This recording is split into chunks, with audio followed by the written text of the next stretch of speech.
I currently spend about 10 hours a day managing the technical coordination of a public infrastructure portfolio worth over $500 million. I know exactly how massive capital flows move, where the leaks are, and how systems fail under pressure.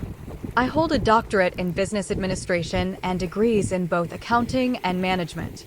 Currently, I'm furthering my obsession with structures by studying civil engineering.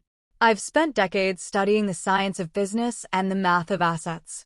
But despite managing $500 million for large-scale projects, I realized a striking paradox. Most people, even high-performance professionals, manage their personal wealth like amateurs.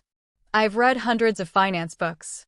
I've tested every method available, from complex spreadsheets to traditional budgeting apps. But the truth that my experience with nine-figure portfolios taught me is different. True sovereignty isn't built by saving pennies. Billionaires don't use envelope methods. They focus on cash flow engineering, tax optimization, and systemic rigor.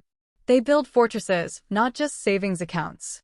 I'm here at the beach today without my laptop, but my mind is still architecting. I'm designing SentinelQuant. I am taking my years of accounting rigor and my experience in large-scale asset management and translating it all into Python code. SentinelQuant will be my mathematical guard. Sentinel, because it stands watch over capital 24/7.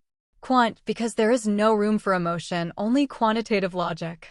I am tired of trading 10 hours of my day for a paycheck, no matter how significant it is.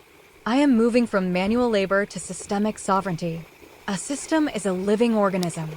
The blueprint I'm sketching on my phone today will evolve, be tested, and refined. That is how engineering works. If you are ready to stop playing the amateur's game and start designing your freedom with the rigor of someone who handles $500 million, then join me in the build. This is day 0 of SentinelQuant. Let's architect your sovereignty.